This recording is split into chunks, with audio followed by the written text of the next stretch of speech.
Okay, so we are here on the phone with Dr. Hana Solomon.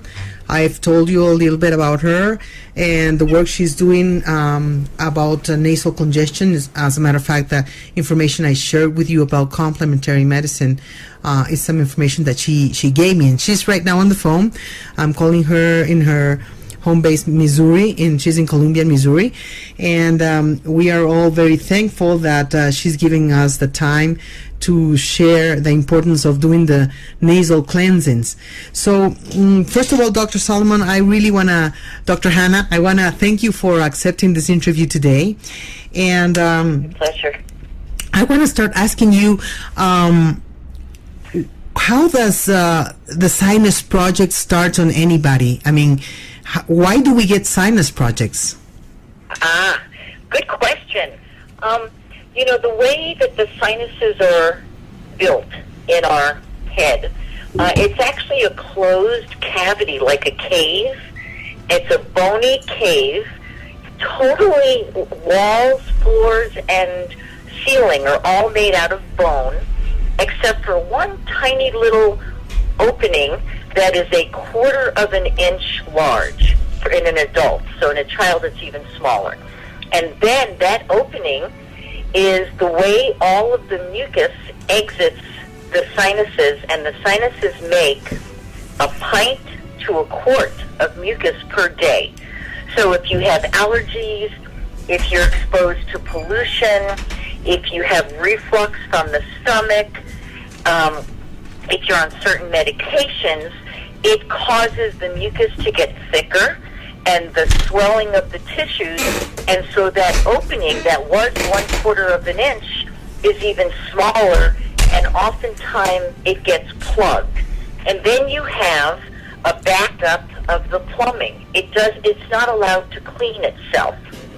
And so nasal washing cleans that doorway, which allows the natural mucus to drain. And usually most humans process that mucus by either swallowing it or coughing it up. Most of us just swallow it, and we never even know that we make all that mucus. Wow. But it's very protective. The mucus sort of collects the pollution and then inactivates it in the stomach. So that's why I bet everybody who's listening will remember their mother or grandmother telling them to either sniff salt water when they're sick or put their head in some warm, over a pot of boiling water with a towel. We used to do that years ago. And that is the same reasoning. They knew that a salty water can thin and wash the nasal passages. The problem is, if you use plain salt, it burns. Mm-hmm. And so people won't do it if it's uncomfortable. And we have developed a way to make it comfortable. And that's the key for people to doing healthy things, to make it comfortable. If brushing the teeth was painful, we wouldn't brush our teeth every day. Mm-hmm. That's true. That's true. Does that make sense? Total sense. Now, it's interesting that nowadays there's millions of people that suffer, like for instance, they suffer from colds, and then they get sinus projects, or they get allergic rhinitis. And I wonder if there's anything to do not only with pollution but with nutrition. Do you know anything about that? Yes, I love that question, because when I give lectures, I often talk about 3 ports of entry for the toxins to enter our body. The least important is our skin. The chemicals we put on our skin, it is absorbed into the body, and it adds the toxin load. I always talk about toxic load. The next very important port of entry is the food we eat. And if we eat processed, colored, chemical-laden foods, it too is a huge port of entry for toxins, and now your toxic load is even higher. We breathe 10 1,000 liters of air per day. And there again is where we inhale a lot of our toxins.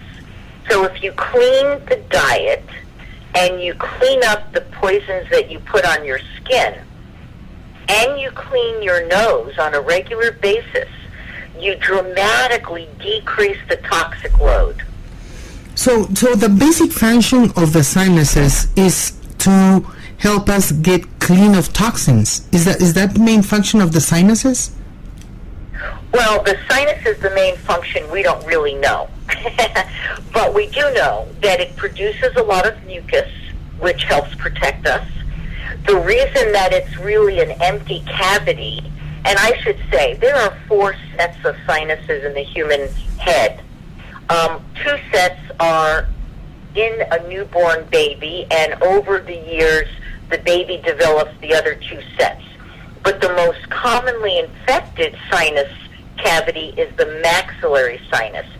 And it actually helps give us our voice quality, and it also lightens the weight of our head. If it was a solid cavity, solid with bone, our voices would be very different, and we wouldn't be able to carry our head around. So it's basically an empty cavity surrounded by bone. Wow. And where are the other sets of sinuses? There's one set behind the eyes. There's one set sort of behind the nose, the nasal bridge between the eyes. And then the other set is in the forehead. Those are the frontal sinuses. And the nasal cleansing helps to clear which one of those sinuses? Another great question. You're good at this. So nasal cleansing cleans forgive the medical term, the osteomeatal complex. And that is, if you think of it as a intersection of highways, it is where the frontal and the maxillary sinuses drain. So if you clean the intersection, it allows the maxillary sinus and the frontal sinuses to drain naturally. The other 2 sinuses are very difficult to clean. They don't get infected as often, but when they do get infected, it's a really tough question because no nasal washing will clear that. So the best thing is to avoid that kind of infection by washing daily. So how can you differentiate between the maxillary congestion and the other ones?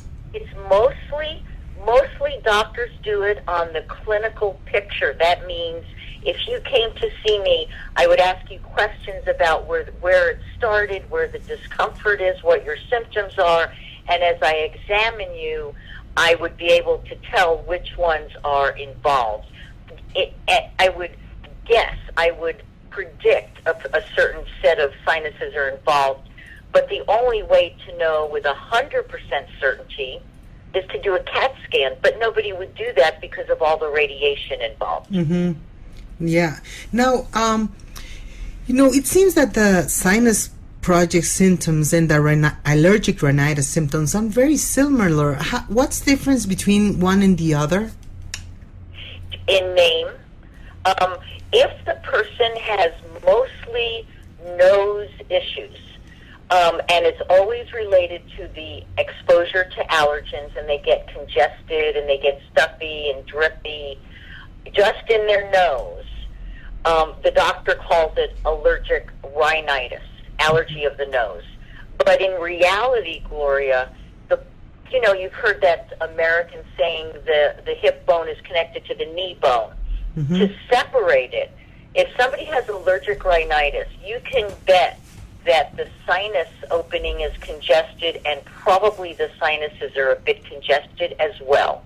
Now, yesterday I saw a client that has suffered from this allergic rhinitis basically all his life. He's 24. He suffered from this kind of discomfort, I would say.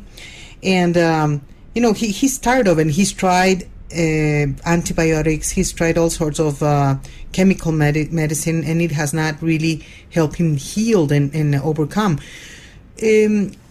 would people that have suffered this on a long-standing time, would they benefit from a nasal cleansing and be able to get healed from this project just through the nasal cleansing, or you think it would be good for them to take care of their diet and maybe do a intestinal cleansing as well so they can get all the toxins out of their system? I think that it is silly to think that an antibiotic would fix the cause. Antibiotics are only used to treat an infection. So it will never go to the root of the problem.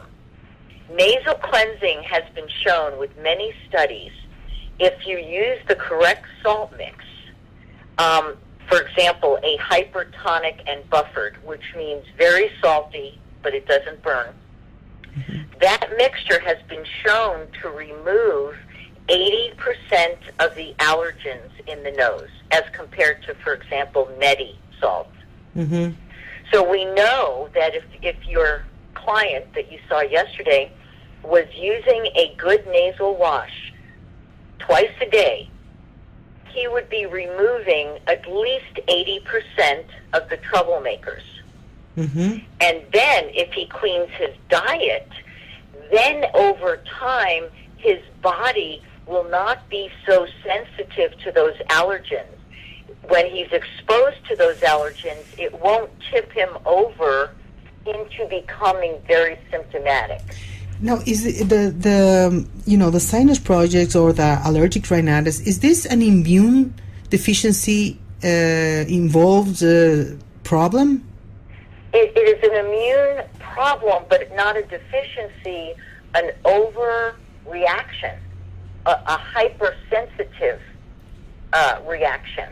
Okay. So if I'm allergic to pollen and I'm exposed to pollen, it causes a reaction in my body where the histamine breaks up the cell, and it causes swelling and congestion and excessive mucus and dry, thicker mucus, where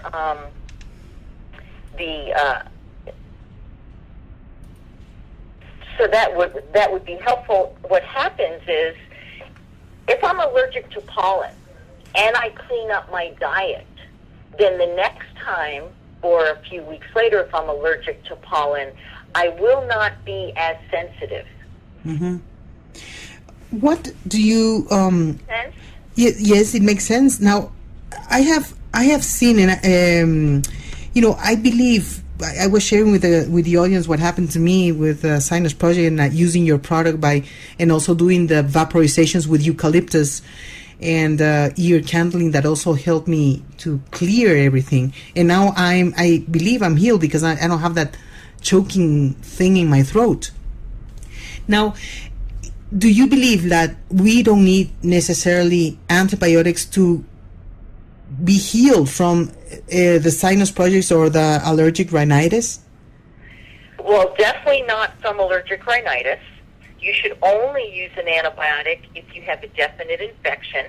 But I would love to tell your audience that there's another study, and I can share the link if anybody would like to read it.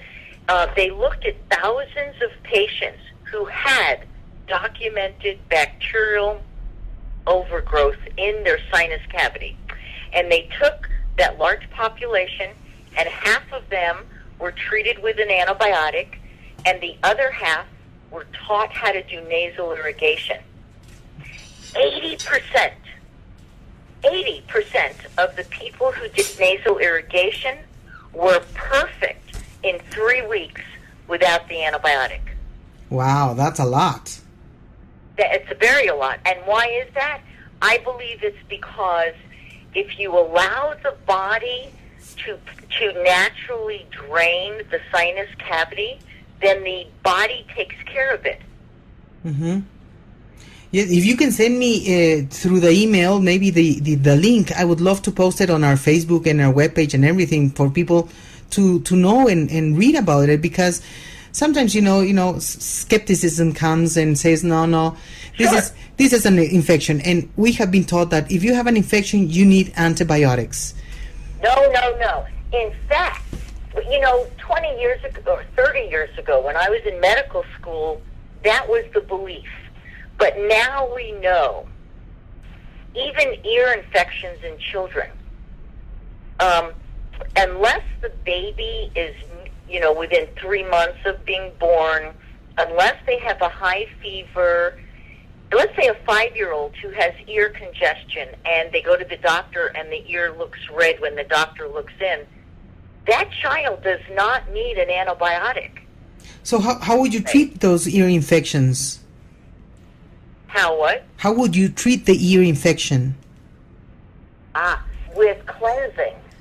With the nose cleansing. If you think about it, if you fall on your knee and you get a muddy cut, if you wash the mud away from that cut and you keep it clean, it will heal from the inside out without an antibiotic. Mm-hmm. If you leave the mud on the cut, the infection will go in and the area will spread, it will get red, it will get tender. That's much like the ear infections. The inner ear tube, and I've written about this in my new book, Clearing the Air One Nose at a Time. If you clean the nose, and in the back of the nose is the ear drainage tube called the eustachian tube. So if you clean that when somebody has the eustachian tube filled with bacteria, mucus, and infection, Mm-hmm. it allows the eustachian tube to drain naturally. Oh, that's amazing. And that's because we're connected. Our 5 senses are connected somewhere in the back of our face. And so I imagine that by doing the cleansing, the nasal cleansing, it's going to help not only the ears, but also the throat and the eyes. Yes. In fact, there's a study looking at the eyes drain. When you cry, you often have a runny nose because the tear goes down the lacrimal duct and drains into the nose. Mm-hmm. So when you're exposed to, let's say you're allergic to grasses and you mow the lawn, Mm-hmm. The pollution that goes into the nose then goes up the lacrimal duct and makes the eyes itch. Mm-hmm.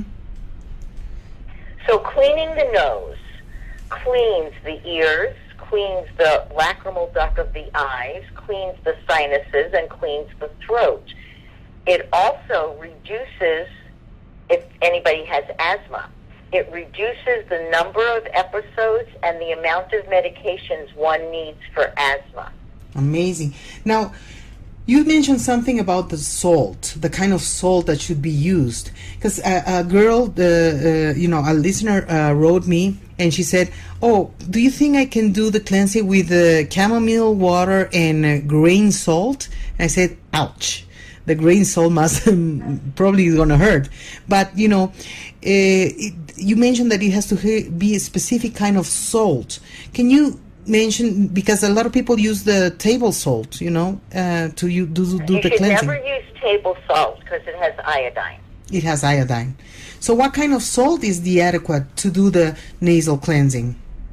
Well, in the old days, you can use, they would use anything, really.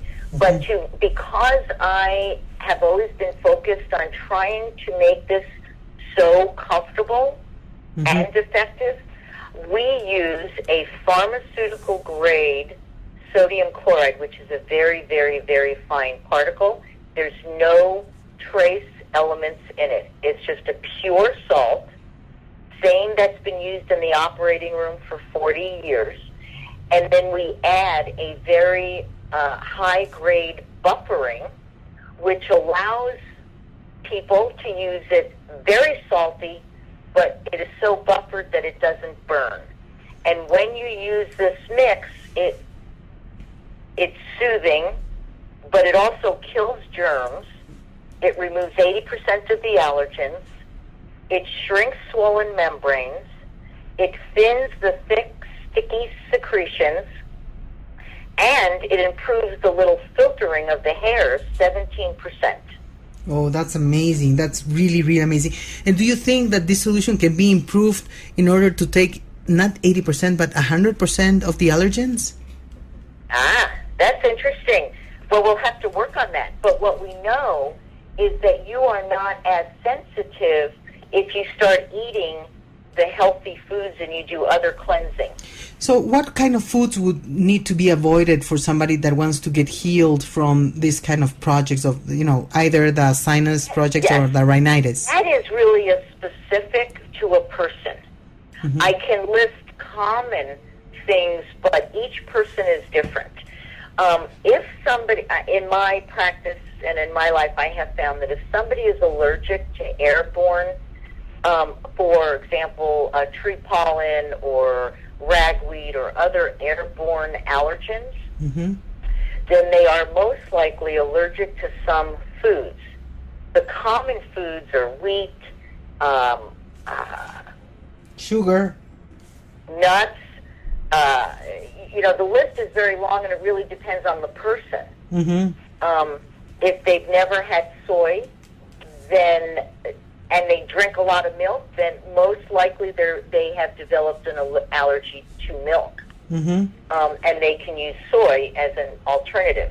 If they were raised on soy and they're tested, it could be that they're sensitive to soy. So in general, the best way to approach it, if you're not going to get tested by a blood test by your doctor, is to start eating a very wide variety of fresh and unprocessed beans and grains and fruits and vegetables. Mm-hmm. Now, I have heard that certain nutrients or certain kinds of foods, like milk-based foods, all the cheese or milk or even yogurt, they tend to produce a lot of mucus in the body. Right. So it would be good to take all the milk products out if you want to kind of get better with the situation. True. I agree with you. You are correct. How about sugar? Sugar? Yeah. So, sugar is another issue in terms of it's not as allergenic, but it's not good for you. Unprocessed or processed sugar is not healthy. It's an empty calorie. It's not nutritious. It gives you a fake feeling of being full, and therefore you don't eat the apple because you ate the cookie, But so sugar is something, simple sugars is what we call those, should be avoided except on occasion. Mm-hmm. So basically, if people start eating more natural, not processed foods. Now we have all these shelf life products that, very long life shelf products that are very unhealthy, but they are there for people to eat, and most people don't even look at the labels or what they're buying. So the best option you are suggesting of what I'm hearing is start eating fresh vegetables and fruits and grains, and leave the wheat and the milk products on the side because they're not good. Mm-hmm. And what I have found over and over and over again is if you do that, and then weeks or months later, if you cheat and have a little wheat pizza, it's not going to push you over the edge. But you have to clean up your diet in general on a daily basis, and then on occasion, enjoy, have the cookie. But you can't have a cookie for 3 meals. Yeah, exactly. And how about alcohol? People that enjoy wine or beer with their meals, that does have an impact on the overall mucus production in the body or the overall health, to sustain a good health? Yeah. Well, there's so many studies out recently who look at... I'm on the radio? Um, there are so many studies that look at alcohol, and some people say, red wine is good, and a little bit of this. And I am not sure at the end of the day what we will know 10 years from now. Mm-hmm. But this is what I know with 100% certainty. Yeah. In moderation, we can do almost anything.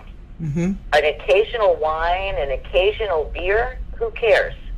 But to have 3 bottles of beer every night, that's probably not good for you. Mm-hmm. So I have Really know the answer to the question. Yeah, exactly. Moderation is the key. Now, I have cases, I know you're a pediatrician, and I have cases of a mother that wrote me that has a 3-year-old that has mucus and congestion all the time. What would you suggest a 3-year-old can do? I mean, what the mother can do to help the 3-year-old get over this congestion, constant congestion? Well, the first questions I would ask is I would ask the parent to look at the immediate environment. What's in the house? If there's a cat, if the child has reflux symptoms. Mm-hmm. You know what I mean? Reflux from the stomach. Yeah. Mm-hmm. What's in the environment that's contributing? And then I would look at the diet. Mm-hmm. Yeah, because she told me, the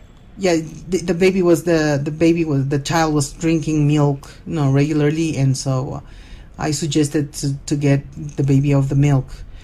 Because that's another the cliche that we have. Oh, kids have to drink lots of milk so they get strong, but milk is very acidic in the organism, so why feed them that? It's like, that's right. What alternatives can they give the children? And when you recommend taking them off the milk, you also have to remind the parent that cheese is part of that. So if you clean up their environment in the house and you make sure that it's not reflux, then you can pretty much assume that it's an allergic issue. Mm-hmm. And so cleaning up the diet, cleaning up the environment, and cleaning the nose. How do you clean And on my your website, there are videos on how do you teach a 2-year-old to wash their own nose. Oh, that's wonderful. I'll let them know that you have those videos. Because that was the question. How do I make 3-year-old clean their nose, or a 2-year-old? But if you have that video over there, I'm going to have them see it.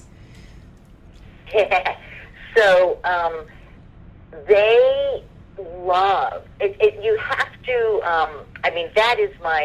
That's what I'm an expert at. If you put a 3-year-old child in front of me, I can get them to wash their nose with lots of fun. It's a fun project. It's not a torture. It's not a punishment. And they have to do it. So, you could play games with them. There's lots of different suggestions that I have. But adults who've never washed their nose, Gloria, assume it's going to be painful and torture for the child.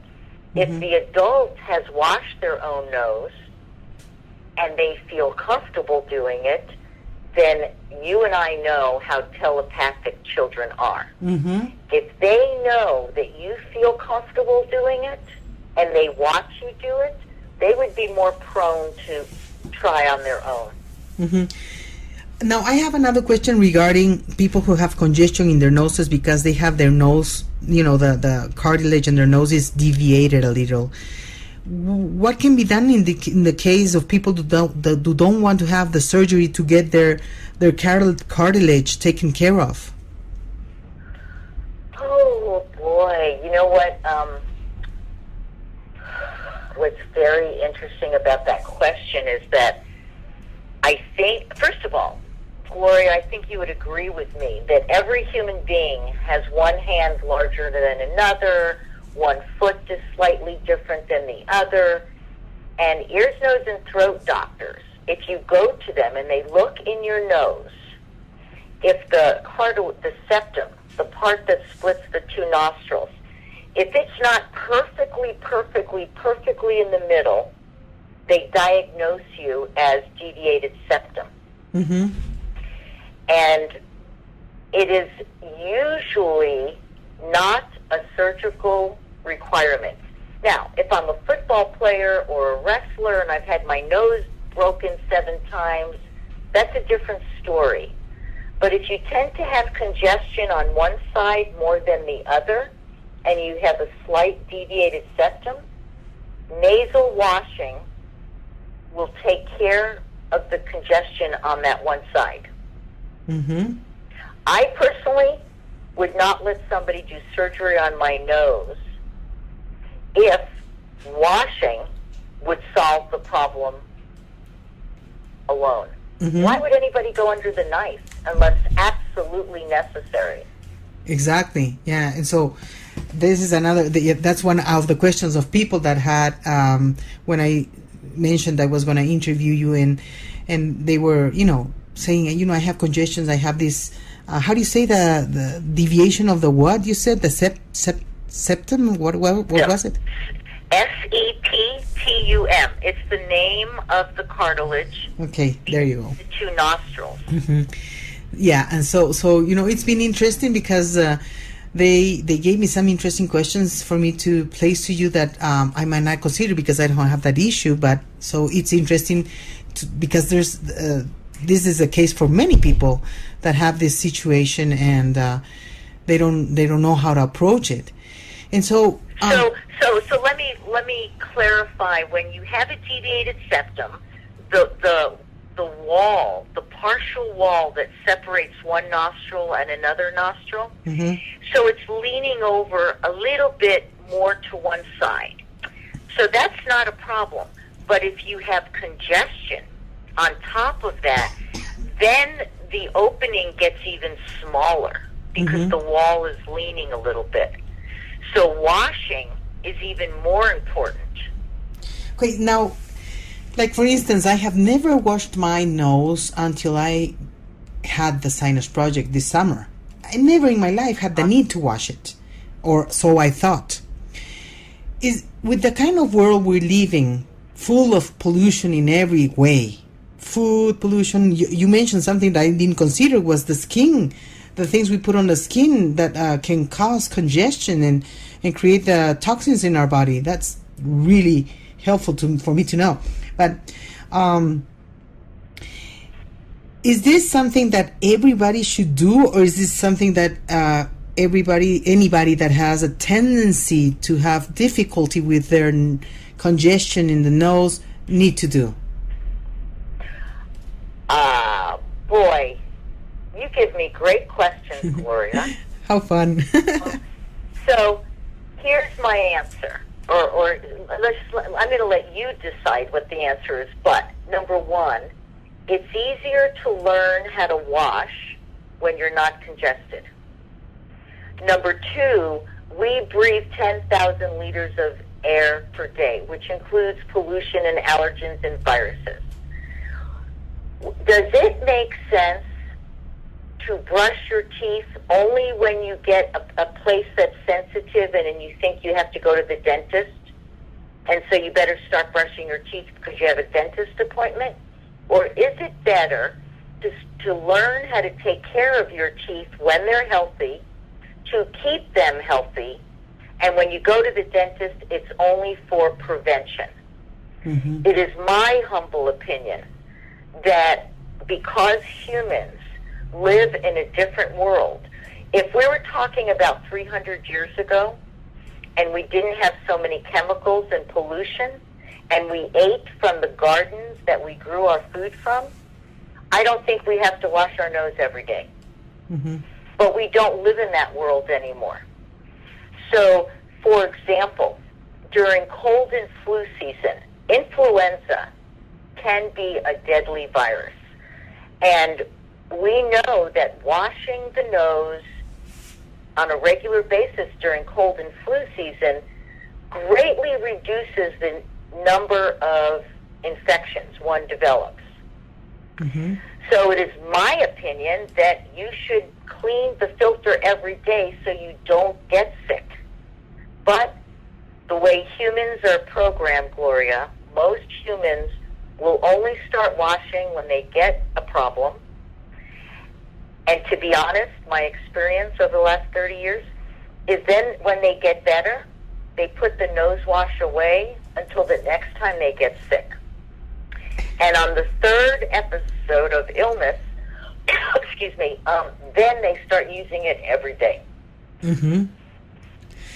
Exactly. That's what happened to me. When I was okay, I stopped using it for every single day, and now I use it maybe once a week.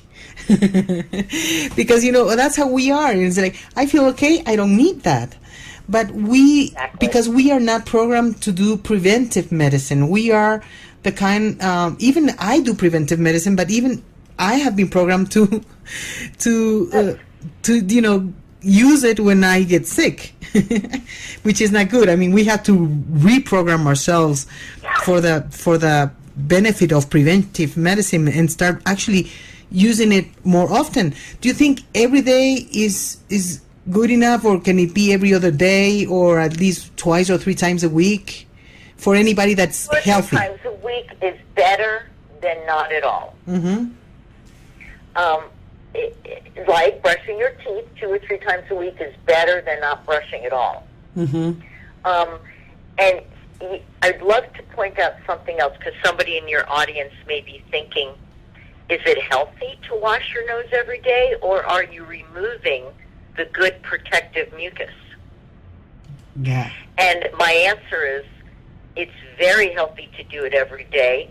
And why? Because at least nasopure, my nose wash system does not enter the sinus cavity. It does not take the garbage that's in your nose and push it into the sinus cavity like the neti or some other nose washes. Mm-hmm. Nasopure is designed to go along the nasal floor, and it actually vacuums or encourages a natural drainage of the sinuses. So in that regard, it's healthy to do every day. Mm-hmm. Because you're not removing any of the protective mucus inside your sinus cavity. Mm-hmm. You know who uses nose washes every single day? Those who have had surgeries and they don't want to go under the knife again. Uh-huh. Those who've had 3 or more infections and realize that nasal washing will prevent them. And children who get into the habit of doing it just like they brush their teeth, Mm-hmm. those people then grow up washing their nose regularly. It's like we never learned that washing the nose was as important as brushing our teeth. This is so interesting because we have so many bad habits that come from being lazy that And being modern, yes. yeah, that we have never thought that breathing is the basis of our lives. And most people that are unable to breathe because they have congestion, they live in anxiety, they live in a nervous tension all the time because they are not breathing enough oxygen for them to feel calm. And so how can we have not learned the importance of nasal cleansing when breathing is the basis of our life? I think, I don't know the answer, but I think it's because everybody who's alive today, almost everybody who's alive today, has had the benefits of modern medicine. And we've been trained, oh, my elbow hurts, I'll go to the doctor and take a pill. Mm-hmm. Oh, my stomach hurts, I think I'll go to the doctor and get a pill. Instead of looking at, why did the elbow hurt? Why did your stomach hurt? Before antibiotics in the mid-1900s were developed, before then, nasal washing was actually fairly popular. And we know from the Buddhists from thousands of years ago, they were doing nasal cleansing daily before they meditate because they knew it helped enhance breathing. But Gloria, you mentioned something about people who cannot breathe and who suffer. Those people then snore. Mm-hmm. And when you snore, you don't sleep in a deep restorative deep REM sleep. And so when they wake up, or in the middle of the day, they get sleepy. So children and adults who snore due to congestion are known to not function as well in school. They eat more because they're sleepy and they want to stay awake. And they don't perform at their work as well. Yeah, because, I mean, the brain consumes so much oxygen, and if they're not getting enough oxygen, they're not going to be able to be clear in their head. No, this is just amazing how everything works together and how we are built in such a very magical way. But, you know, we take for granted. We have to respect it, right? We have to respect that temple that we were given. Yeah, and the thing is that I think that the main attitude that we have is that we take our bodies for granted, as we take life for granted, and we don't take care of it. We live in this world, modern world, where we're so busy trying to make money to survive and to get our needs met through the money issue, and we have forgotten how to really live. Yeah, that's right. That's right. But now we're fixing that, right? You and me and whoever else wants to join the bandwagon. Yeah, that's so true. And so, you know, we are glad that we're going to have your products over here and available for people. And you know, it was so helpful for me. You know, I really, really was so glad to be able to contact you. And that you answered me when I suggested that we can do this interview, because, you know, it's going to be so helpful for so many people to find this very easy way. You know, it took me like four times before I understood how the thing works. I mean, you know, I put it in my nose, but it would go through my throat, or I thought I was doing it wrong, and so, until after a couple times I did it right. But it was amazing to see how the cleansing was happening and how the mucus was draining from my nose, and I was so astounded to see what was coming out. That it's amazing. It's really, really amazing to feel great and be able to breathe. That was the key for me. You know, breathing is so important. Gloria, you know what I have found is that most adults, because we have memories of being pushed into the swimming pool and whatever, we assume it's going to be uncomfortable. And so that's why my instructions are so detailed, but it's very difficult to learn a process just by words.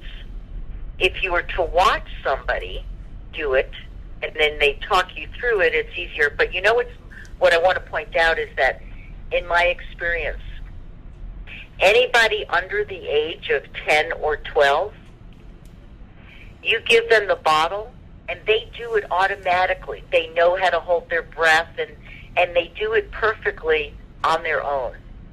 But as you get older, you have so many life experiences that taint you from just being open-minded as much. So adults need to be trained. Children do it instinctively. This is amazing. Yeah, they do it instinctively, and we better show them and give them this opportunity before they are corrupted by society and the world. Well, thank you so much for the time you've given me and giving all the audience. And, I will put your webpage so people can find out how to use the product and how to benefit from it. We, appreciate it so much. And I hope we can keep going on with this kind of, experiences to help other people and find a good way to live in this world. Amen. Amen. Amen. And if you ever want to do this again or you have more questions, feel free to let's arrange another time. Wonderful. We'll do that. I appreciate it, and hopefully we'll be in contact again some other time. All right. You enjoy this day. You too. Thank you very much. Take care. Right. Bye-bye.